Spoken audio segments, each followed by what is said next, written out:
Clarity on Fire, a podcast for people who know what they don't want out of their life and career, but aren't sure what they'd rather be doing. In a world where it's easy to exist, but hard to feel alive, we, Kristen and Rachel, two certified life and career coaches, are here to help you cut through the information overload, get unstuck, and focus not just on how you can have a career you're passionate about, but how to create a whole life that feels fulfilling. So join us here, where we serve up inspiration and down-to-earth wisdom in a way that only two best friends can. We want you to experience the relief of knowing that, yes, you're allowed to want more out of your life and career. And no, you don't have to wander through the dark anymore. Our job is to light the fire that shows you the way. Let's go.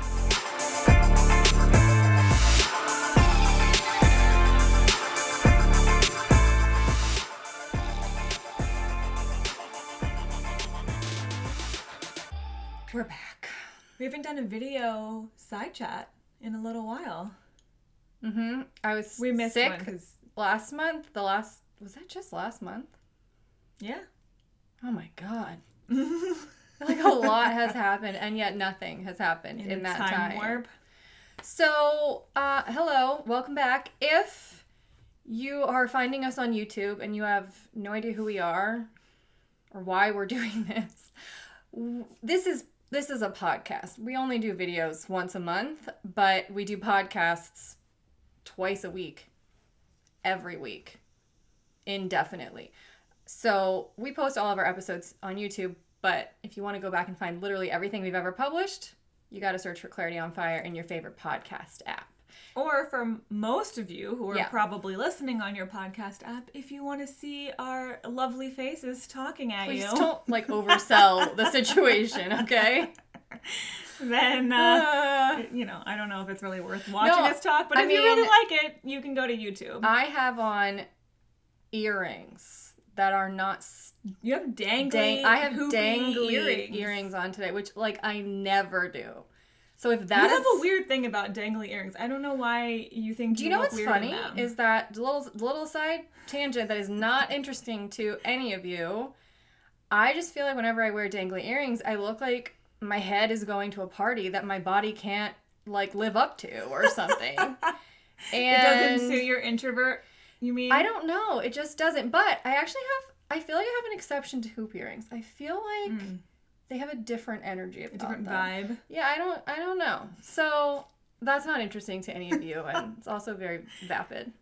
But I'm just telling you, if you want to watch the video instead of listening to the podcast, you can pause and go over to YouTube and watch it there. Come check out these hoop earrings. It's worth coming to YouTube just for that. Okay. They're not even that big. They're small.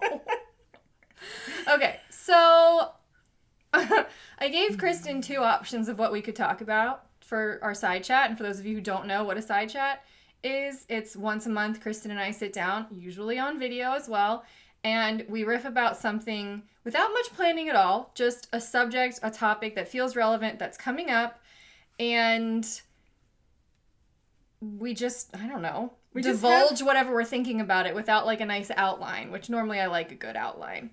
In most of our other podcasts, we have other people on them. We're interviewing them or we're answering questions from other people. This is just about us. So this is just us. Just chatting about whatever's on our mind at the moment, which... So I gave you two options of what I wanted to talk to you, what I wanted us to talk about. And I'm glad you chose this option because in a past life... I'm so familiar with this one. And in a past life, you wouldn't have chosen this. Which would have been very meta. It would have. We're talking about denial. Being in denial. In fact, one of the times I can remember, I won't go into details because it's not really important, but one of the times I can remember being angriest with you in my whole life, which is probably I have 5 to 10 instances I'm sure I can think of because anger comes easily to me. But also it's been over a decade, so it's relative. Been 12 years since I've known you. So, yeah, that's what? Way more than a third of our life. Sure. I mean, yeah, that's a lot. That's a lot of time to spend with a person. Okay, but anyway, one of the times I was angriest with you was when we were in our coach training. This was 7 years ago, so we got to give her credit. This was very early on. We were barely coaches yet. Brand new to this whole baby coaches development work. And our trainer, who is just like the best, she is the female Dumbledore, couldn't love her more. She was like, Kristen, do you want to come up and be coached in front of the room, which was about 20 women. And I remember saying, I have 2 topics that I could get coached around here. And Carrie told you to pick one. And I chose the easier one. And she chose the easier one, and I knew what the other one was. And I was like, come on, don't chicken out. Don't. And she chickened out. And by easier, I mean the one that I didn't... There was one that I wanted to kind of stay in denial about. Yes. I didn't want to see it. And you chose to stay in denial. And there was another one that was an equally challenging issue, but I wasn't denying it in the same way. So I chose to stay in denial at that time. And it really pissed me off. And I couldn't do anything about it because I was just sitting there as part of the group. And I was just like... And the thing is you must have known what I was thinking. You must have not even tried to make eye contact with me because you must have known I was like... I don't remember. Oh, well, I'm glad you don't remember. But today, or whenever we talked about this, I wanted to talk about this. Yeah, so that's what I'm saying. I feel like I'm giving you credit. I feel like a pro when it comes to denial, so I have all kinds of... What a thing to be a pro at. So for any of you who are like, uh-oh, I think I maybe do this. Also, if you listened to our Enneagram episode, and if you have any 9 any energy, type 9... you probably do this. You're probably good at denial, which is not to say other types are not good at denial. Obviously, but everyone can be in denial. That's their go-to. Yeah, there are certain types like a 9 that are going to be very heightened around their sense of like wanting to just not know things and wanting to keep things just like, let's not look at that. Let's not disturb our equilibrium. So, okay.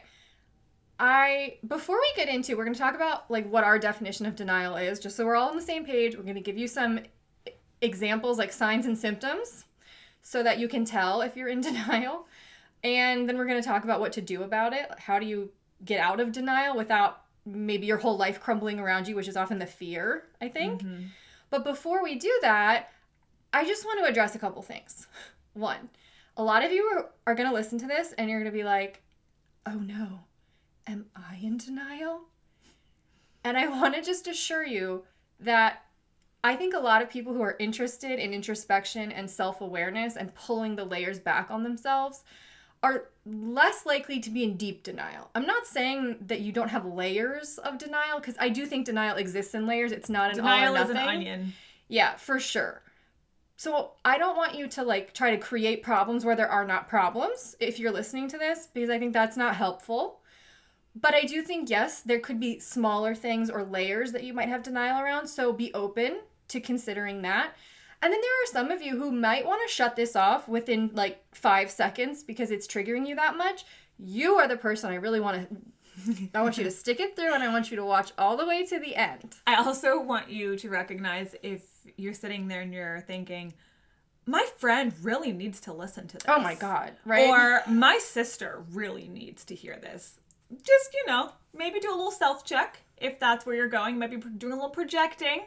That's normal for people who default to denial. I would say that's one of the symptoms of being in denial, is always projecting onto other people. Yeah. So I also want to say that if you're judging yourself for thinking, I think this might be me, and I feel like I might default to denial sometimes, denial is not inherently some terrible thing. It's just a protection mechanism. Yeah, I think all humans do it. I really think it's just like we have to do it sometimes to get by. We can only know so much at any given time. I really think that it's like, do you want all of the food that you're ever going to eat today?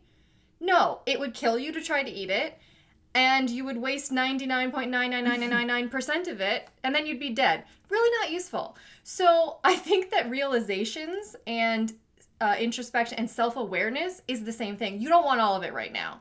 You can't handle it. And so denial is maybe actually potentially a useful mechanism for helping you to cope, for helping you to be able to just get by and do your normal life activities without a lot of interruption, and to help you process things at the rate at which you can maybe process them.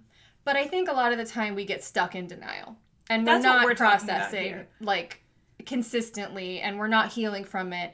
And that's when it becomes completely unuseful. Like, I think that as much as your denial pissed me off for a good portion of our relationship, you did eventually like uncover those layers and you worked through it. And I really don't think you could have handled working through it all at once. Like, it had to happen in layers over time.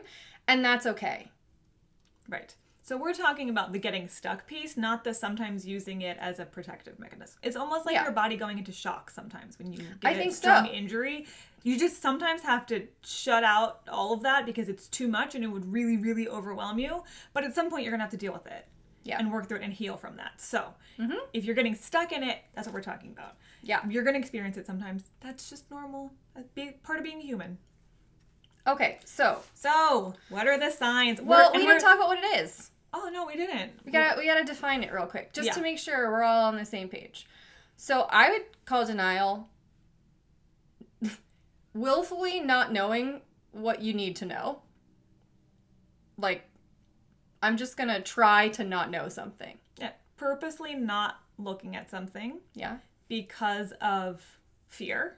Mm-hmm. Fear of discomfort, or fear of change, or fear of what you're going to have to do. Fear of interrupting your internal state of calm. Yes, totally rocking the boat, whether it's about... Here's the thing, denial is always about you. Sometimes you're going to think it's about another person. It's like, I don't want to see what that other person is doing because it's going to disrupt our relationship equilibrium, which is true, but it's also about, I don't want to see something about myself in relationship to that person as well.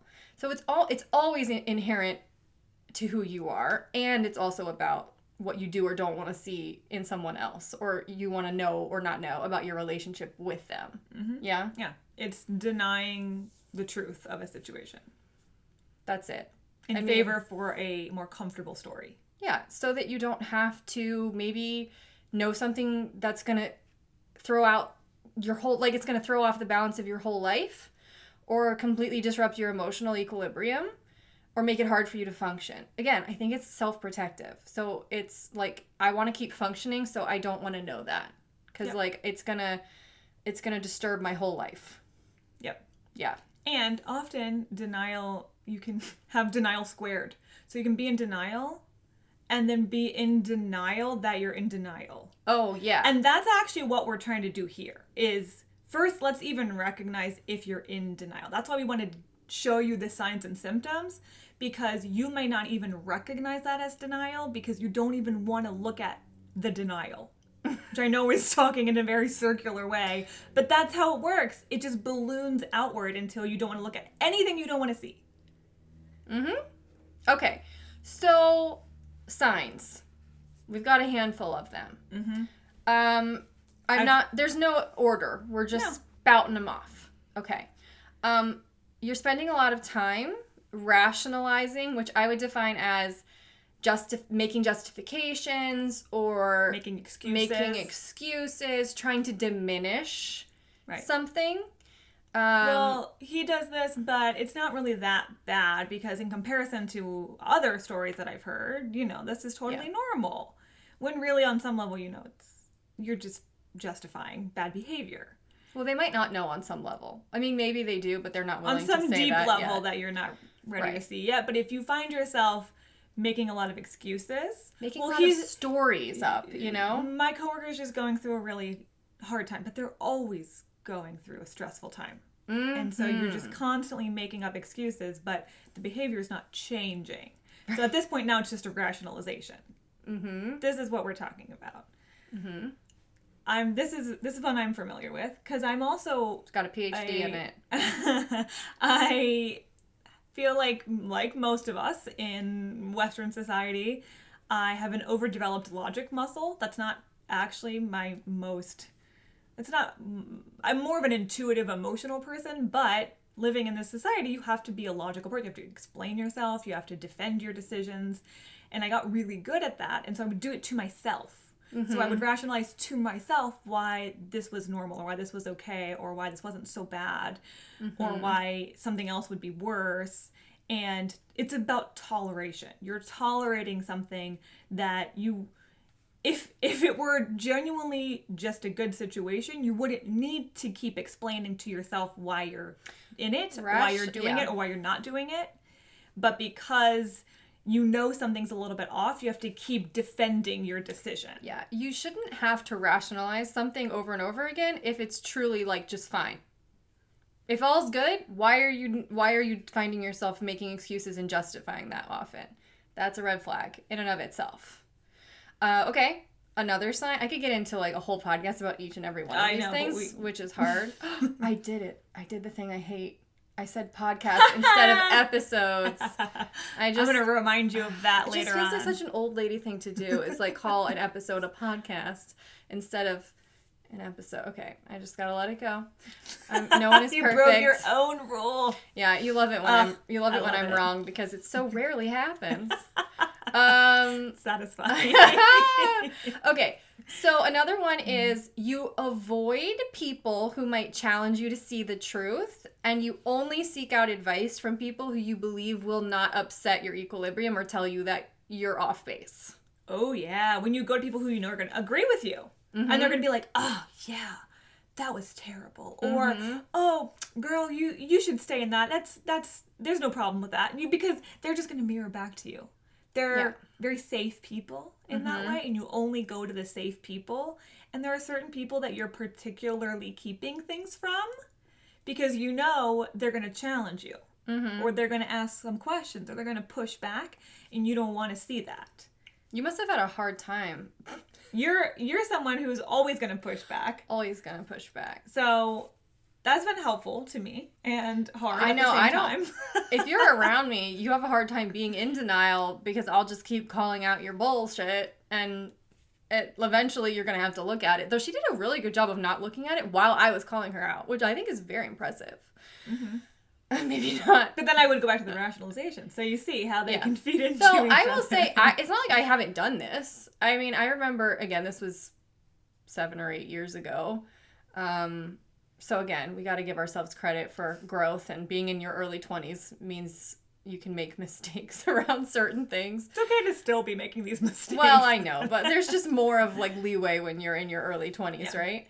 I remember I got back together for a brief time with an ex-boyfriend, and we'd been together 4 months, and I hadn't told my parents that we were back together. And I was rationalizing, like, well, they're just going to judge me. They're not going to get it. I don't want to deal with that. And then I was also not talking to them, so I wasn't talking to people who I knew would challenge me. I was doing both of those things. Well, you usually rationalize to yourself why you're not going to certain people. So these... And they all bleed together a lot.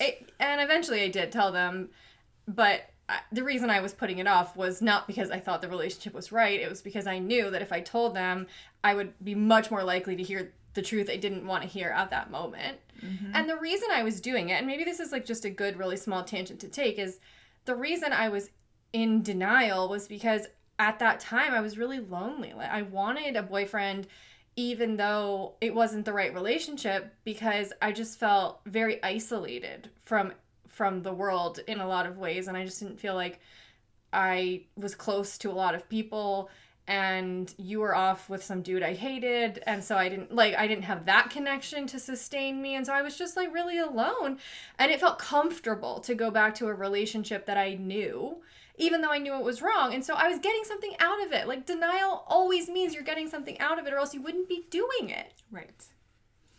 Yeah. So that's a really common one. Notice who you're not talking to about certain things, and ask yourself why.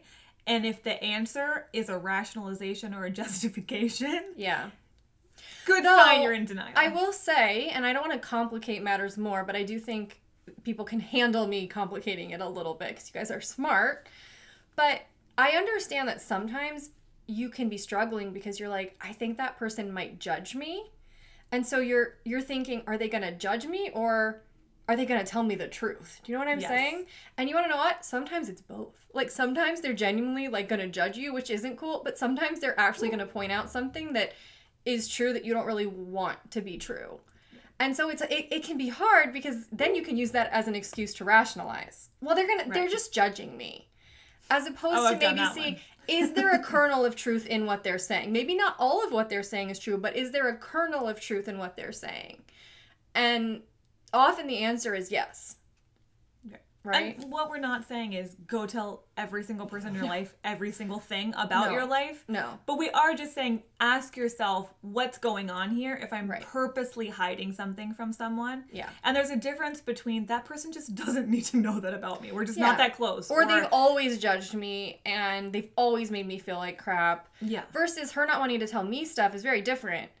I mean, I didn't have a history of always judging her and always making her feel like crap. I think that we had an established relationship, and I cared clearly about her and her well-being, and I wasn't always great at communicating my point. Well, and I'm still working on that. But we had a relationship to the point where you should have probably been telling me things that you weren't telling me. Mm-hmm. You know? Yep. So you have to kind of examine the relationship and use, I was going to say use your common sense, but it's more like use your intuition. Right. Because your sense, your brain might brain not be is- helping you out here. Right. Okay. All of that said, another point. Another sign. Well, another sign is, and I see clients doing this, I'm sure I've done this many times before, when you get so caught up in the details, you're like obsessing over the details, like the he said, she said, or I did this and then they did this, and you're so caught up in the story that it's a way of not zooming out and saying what's really going on here. Mm-hmm. Or when you get into an argument with someone and it's like, you didn't load the dishwasher properly. Okay, well, like, is it really about the dishwasher, or are you denying something bigger that's at the root of this, that's scarier, that there's a bigger disconnect here? So if you're getting really caught up in, and I'm thinking of a client example. Actually, I'm thinking of a book that I'm reading right now where the woman is going to a therapist and she's describing, well, we had this breakup, and in the breakup he said this and I did this and blah, blah, blah. And the therapist is like, well, what are you really afraid of here? And it's about, fear of aging and fear of loneliness. And she's like, no, it's not about that. It's definitely about this conversation little thing that he did. It's really about, and so if you get really mired down and you can't zoom out, it's a way of hiding. It's a way of hiding in the tall grass instead of zooming out and seeing the whole big picture, because that might be really overwhelming and scary, and there may be some deep fears or some deep disconnects with people that you'd have to look at if you got out of the details. Mm-hmm. I remember you doing this to me once. Actually. Yeah. I called you out on something about a dude, as always. Like, that was always what my fixation was about. And that's where your denial was actually the strongest, usually, was in relationship issues. Up a lot, but really in that category a lot. Yeah. Well, you're 9, so it was probably everywhere. But that was where I noticed it happening the most. And I don't remember exactly what I'd said, but I was just like, how do you not see that this is happening? Like, hello? And your fixation, which was not totally unfair, I will grant you, was on my delivery.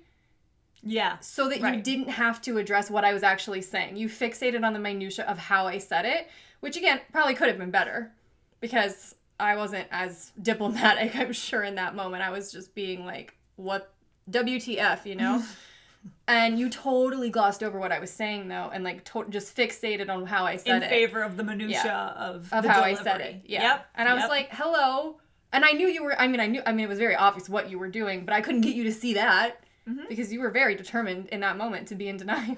Yeah. Very, very common form of denial is, yeah, oh, but they said this and I said this. And you just get into the whole long story and somebody stops you and they're like, what's really going on here? And you're like, well, it's just this, obviously. What's the theme of what's going on here? If we don't look at like he said, she said, how they said it, if we just zoom in and go, how do you feel about this in total? Or what's the theme? The theme is you're not being treated well. Forget how I said it, right? Like, I want you to see that you're not being treated well versus fixating on that teeny tiny minutia. So we gotta like zoom out. Okay. More points. Distracting yourself just in general. Like, if you can't sit and feel your emotions for a few minutes, at least. Yeah, if you're constantly jumping from task to task, grabbing for that phone and scrolling or calling someone to talk about their stuff because you don't want to look at your stuff. Yeah. If you're the one who everyone's coming to tell their stuff to, and then you never get to explain, here's how I'm feeling. That might be a way of avoiding your stuff. So busyness, numbing activities are meant to be distracting you from something you don't want to see. And of course, numbing activities have more to do than just with denial. Because a lot of the time when people are emotionally constipated, if they haven't processed certain wounds and certain issues, then numbing and distracting yourself is a coping mechanism. But again, what is that if not a form of like denying your emotions?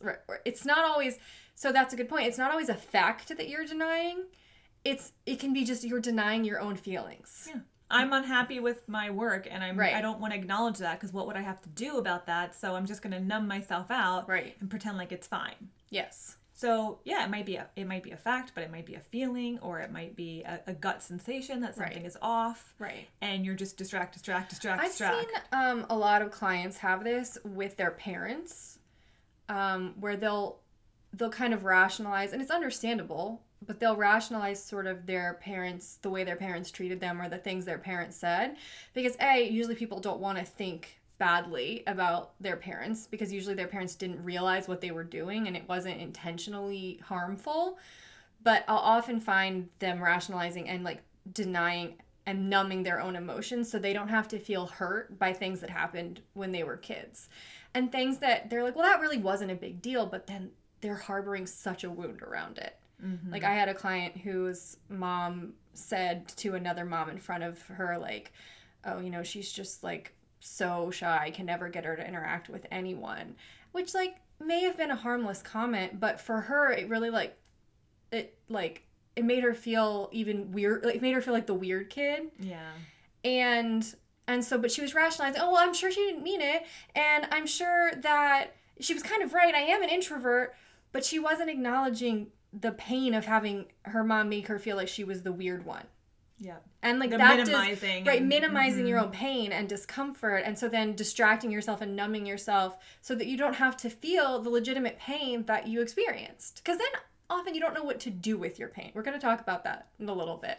Because often being in denial is literally, I don't know how to handle all the feelings I might have if I get out of denial, which is fair. I will say that some of these forms of denial will show up for people who are on that self-awareness path because they're like, well, I don't want to feel bad, or I don't want to feel negative, or I don't want to harbor this anger, so I'm going to talk myself out of feeling it so I can get back to a positive feeling place. Spiritual bypassing is what's that's colloquially referred to. Right. So distraction, justification, those can look like really healthy ways of getting out of negative emotion, but who wants to be a downer and wallow in this feeling, right? So I'm just gonna stay positive, right? I'm just gonna not focus on that. Well, to a point that could be productive, but often it's in reaction to not wanting to see or feel something that feels overwhelming or scary, or you feel unable to process on your own. Right. Just so you know. Okay. Okay. More things. So, we ain't done yet. There's a lot of ways that we distract ourselves. Or stay in denial. So it can be projecting onto others, blaming others. So essentially saying, this person did me wrong, so I don't have to look at my stuff. Yes. Or that person is way more screwed up than me, so in comparison, I'm fine. And so you're so focused on other people's behavior or other people's responsibility that you don't have to look at your own stuff because people are doing it to you. Yes. And you're just at the effect of that. Or you're not as bad as that. Yeah, a refusal to take responsibility for your own stuff and just foisting that responsibility and those projections onto other people. So if you see someone and you're someone who's way more unhappy in their job than you, and you're like, well, they're the ones who really need to figure their stuff out. They're the ones who they need help, not me. Yeah, but I'm okay in comparison to that. Well, okay, you guys can both be unhappy, and you don't have to look at their stuff. Let them look at their own stuff. Look inside and say, what's going on for me? Because projecting it outward doesn't actually improve your situation at all. It just makes you not have to look at your own stuff. You also see a lot of people who are angry. Like, they have a lot of resentment, and that can show up as like more outward anger, but it can also show up as passive aggression, or even just like taking your anger out on yourself, like repressed anger, inward anger. And I think a lot of that anger comes from denying your other feelings. Mm-hmm. And so especially with someone who's like outwardly angry and they're usually blaming it on everyone else, it's usually because they're in denial about some pain that they're experiencing. And so again, like, they don't want to look at that. So it all becomes about like that person who cut them off in traffic, or, you know, the boss who talked down to them, and who knows if the boss actually did that or if that's just how they're interpreting it. Mm-hmm. But it never does it, if you're deeply in denial, never does it cross your mind that I wouldn't be having this reaction if there wasn't something relevant to me in this experience, or if I wasn't a match to this situation in some way. Right. If you're always blaming everyone else for how they treat you, then there's a part of you that doesn't have to look at why am I putting myself in why the situation, am I allowing this treatment then to be treated that way over and over and over again? Yeah. And what's going on within me that I might have to change? Totally. It's easier to just say everyone's a jerk. Well, this is why you see people dating the same person in a different body, like, mm-hmm. over and over and over again. And all of their exes are jerks. Right. And like every ex-girlfriend was crazy. It's like, no. There's a common denominator. So that's, again, a form of denial is not seeing that you are the common denominator in all of your experiences, and not being willing to do the hard thing and take stock of, well, what are the commonalities then? If I'm the one who's the common denominator in all of these relationships and all of these experiences, what might that say about me? Mm-hmm. Good and bad. Usually bad, because that's the part we don't want to look at. Usually we'll give ourselves credit for the Yeah, you don't want to deny the good stuff about yourself. You want to flaunt that. You don't want to look at the bad stuff. Okay.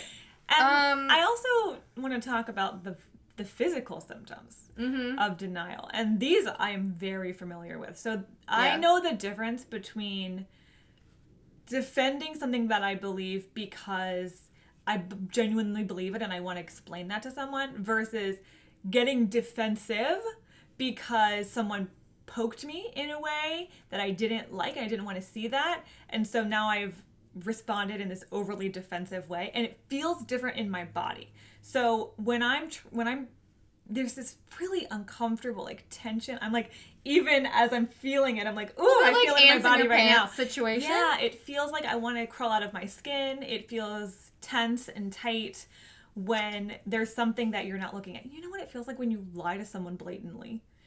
You feel a little bit like a sinking in your gut if you're me. Like, it feels like a ooh, you know, like a Yeah, I feel this like intense heaviness in my body and extremely uncomfortable. Bit of a gnawing sensation maybe? Right. And that same physical sensation can show up when you are lying to yourself.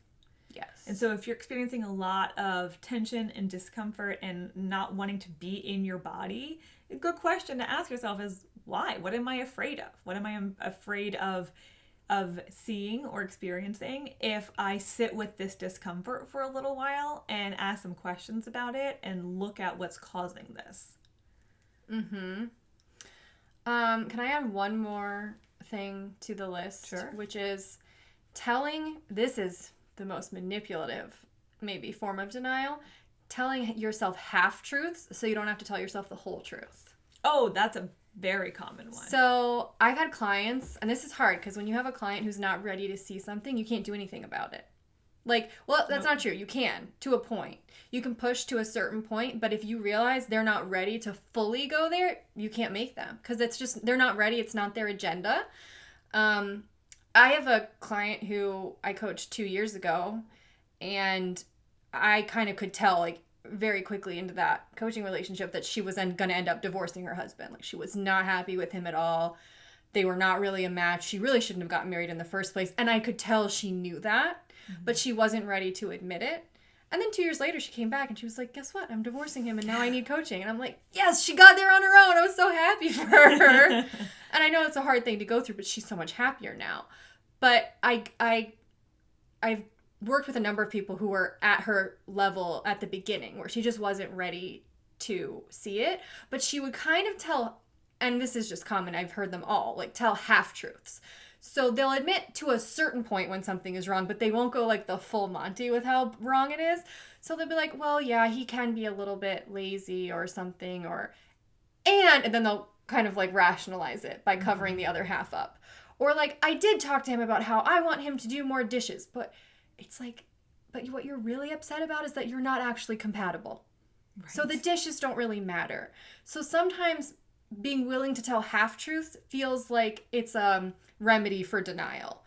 When usually it's just actually a more convenient way to stay in denial. But again, it's not the end of the world, because a lot of those people got to the point where they were ready to realize the full truth on their own time. There was many times where you maybe pointed something out that at the time I was vehemently very set in denial about, and you couldn't push me into seeing it until I was ready to see it. And you were willing to admit half-truths. Like, I saw you admit a lot of half-truths. Like, well, okay, I'll talk to him about how he's treating me, instead of just dumping his ass, because it was very clear he was never going to treat her better. I would say half-truths, and also taking half actions. Like, that's a lot of what you're saying. Well, I'll do this. I'll do something that's not going to rock the boat too much, but makes me feel like I'm empowering myself. Yes. Makes me feel like I'm doing a little bit, even though what you really need to be doing is, like, that much. But that much is really scary. Yeah. And so you just go for the thing that's probably not really going to rock the boat, but make you feel like, see, I did something. And so now so I I'm don't off have the to hook. look at this I'm anymore. off the hook from doing anything, because I kind of already did a thing. Right. And I've done that, because like this is one of the more manipulative versions of it, and I am incredibly, as a secondary Slytherin, I would say that I can be pretty persuasive with myself and others, and I've totally done that with myself. Not so much around relationships, but definitely around like work. And yeah, like I've definitely done that around my own achievements. Well, like, I don't have to try, because I already kind of tried. Did you though? Yeah. Okay. So, that was not exhaustive, but maybe exhausting list of symptoms of being in denial. And so now... And again, those are just things that we want you to start to question. We're not saying, you're in deep, deep denial if you ever justify anything. No, we all do that. If you ever tell a half-truth. No, but I invite you to tell half-truths sometimes to people to get out of things you don't want to do if you want to. Rachel is very good at that. Her introvert has had her perfect the art of being able to say a nice no and tell a little bit of a half-truth. Otherwise known as a white lie. I'm terrible at it. Yeah. No. So all of these things are normal if you do them a little bit, or if you have done them. There's no shame. There's no shame even if you are in deep denial. Guess what's going to not help you to get out of denial? Shame. Well, shame's going to send you further into the closet of denial. If you're in deep denial, there's probably a good reason. There's probably something really scary. Right. And you don't have to figure that out alone. We're going to get into how to grapple move with through this denial. And honestly, one of the things that can be really helpful, if you feel yourself getting really stuck, but every time you try to look at what it is, or try to experience what is the emotion I'm avoiding, or what is the truth that I'm avoiding, and it's too scary to go to alone, you can get help. You can get support. I mean, this you can is ask why someone to go there with you. This is why we go to therapy. This is why we have this is why we go to coaching, right? They are there to ask you the questions that it either doesn't even occur to you to be asking yourself, which is a lot of what coaching is. I'm not going to speak for therapy because I'm not a therapist. I have been to therapy, and that is also what it's about, just in a different way. More about helping people get to a state of functionality when they're dysfunctional. Coaching, again, is more about helping you get to a place of optimal when you're functional, but life just isn't feeling great in a lot of ways. But to the same end, like, again, the point is to ask you questions that it's not either occurring to you to ask yourself, or questions that maybe you kind of do want to be asking yourself and have asked yourself, but you get stuck on the answer. You just can't figure out where to go from here. It's really helpful to have a third party, like, Sherpa-ing you through that experience, because, I mean, I've often thought, like, God, if I'm trying, like, if you have to admit all of this crap to yourself, then how do you sort through it? And so that's why people stay in denial. It's so overwhelming. Like, even if I wanted to come clean, how would I, in what order, right? Like, what's the most appropriate thing to focus on first? And that's what like a therapist or a coach's job is to help you figure out how to sort through it in a way that's not going to prove incredibly overwhelming to you, and that's not going to make you want to shut down and run away. That's going to help you keep working through it in like an orderly, consistent fashion. And as someone who is very familiar with denial and very familiar with not wanting to share that necessarily with people in your life, a therapist or a coach or some objective third party is so much safer to go to, because if you don't want to admit something, that's why you're in denial. You probably don't want to admit it to the people who are closest to you in your life. That is so scary. Well, they might have something to do with the fact that you're in denial. Sure, it might be partially about them. Right. Or they're affected by it. And so they can't be objective in helping you see it clearly. Right. Because they also can't see it clearly. They're too in it with you. Yeah. And so I have been able to share things with past coaches of mine that I wasn't yet ready to share with other people in my life because that was too scary. But this person, who cares? Who cares? Right, they don't They're know not anything a part about of my me and daily them. life. So it can be helpful to have someone like that who is safe to share with.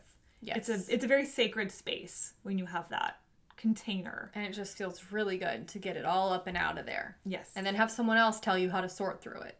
That's it's just such a relief. And that's not the only way, obviously. I mean, it's a huge way, but that shouldn't mean that you can't do it at all on your own or that you shouldn't try to do it on your own. I do think that, I mean, you can't always rely on another person to do it for you. You have to do it for yourself a lot of the time. So I would like for you guys to do a bit of a thought experiment, because I think one of the reasons that people struggle with getting out of denial is because they're very afraid of what's going to have to happen if they own up to something, or if they admit something, they come clean or whatever. Then they're like, oh my God, I'm going to have to break up with this person. Or, oh my God, I'm going to have to change my whole life. I'm going to have to move. I'm going to have to, quit this job. Everything. And so it feels so overwhelming because it often feels like your life is at stake. Like the comfort of your life, but the maybe your routine. Of your life. Yeah, everything starts to become shaky. And so you stay in denial. So a good thought experiment is to imagine, okay, if I were willing to own up to anything, like if I were willing to just like kind of, and I think this is a really great journaling exercise. You just like stream of consciousness, blah, word vomit it out. Or if you're a verbal person, just record it on your phone. Just record yourself listen word back to vomiting yourself out loud. That's fine too. But, okay, if I were willing to just say what my deepest fear is of what I'm in denial about, because I think you have an idea. If you're really in denial, I think you have an idea of what it's about. If I were to just like kind of share my hypothesis, but there would be no consequence. I didn't have to do anything about it. I didn't have to tell anyone about it. There was going to be no negative consequences for me admitting it. What would I say? And then like just type, word vomit, and see what comes out. Yeah. Remove the pressure to have to deal with it right away, to have to do anything about it right away, because that's the place your mind is going to immediately want to go. Yes. Uh-oh, if I recognize that I'm unhappy in my job, my first thought is, well, now I have to job search, and what do I have to go back to grad school, and do I have to figure out what I'm going to do with my life, and I have no idea what I'm going to do, and it just, it's so scary and overwhelming. So if I can just say, I'm unhappy, I don't have to do anything with that right now. No pressure. I don't have to do anything about it ever if I don't want to. I just want to admit this is how I feel right now. And you give yourself that space without any pressure to figure out next steps. Then you might be able to admit what it is that you're denying. And that's the first phase of this, is just recognizing what are you pushing under the rug. And of course, the thing is, once you're willing to admit something, you're a lot more likely to do something about it. Not right away, because again, no one's pressuring you to do something about it right away. But you're willing to contemplate the possibility. And you sit with it. Because now it's not unconscious. It's not just like creating, it's the difference between having a physical ailment, and so you're having like a symptom, but you can't figure out where it's coming from, versus now I know where the symptom is coming from. It doesn't mean I'm still not in pain. It doesn't mean I totally know how to heal myself. But I now know the root cause of my symptom, and I'm now more primed to be receptive to solutions. Like if I read a book, or if, someone happens to just bring up a solution that worked for them when they were in a similar situation, I can, it's like a light bulb moment for me. If I'm still in denial, all of those potential solutions and help is just going to sail right over my head. I would say that having developed a spiritual relationship with something bigger, with the universe at large or God or whatever you want to call it, for me personally has been really helpful in that I can say, okay, I'm going to acknowledge how I feel about this, or I'm going to acknowledge that I'm really confused about this. I'm going to acknowledge this fact that I don't know what to do with, and you tell me what to do. You guide me. You give me signs. You show me how I'm supposed to handle this, because I have no idea how to handle this, but I'm going to admit it and then just put it out there and hope that the path is shown to me. But you can't be guided by the universe or another person if you're not willing to know what your problem is, because then guidance just doesn't sink in. It just passes right by. So, okay, I'm gonna wrap this up, because I really think that I don't want to give you too much, because I think if you're feeling like you're in denial, I don't want to give you so much that you feel overwhelmed. You're already probably avoiding overwhelm. Right, overwhelm is a thing that can send someone even further into denial. But again, I just want you to know it's okay. You're no shame in the game. You're looking at the queen of denial, and she's come a long way.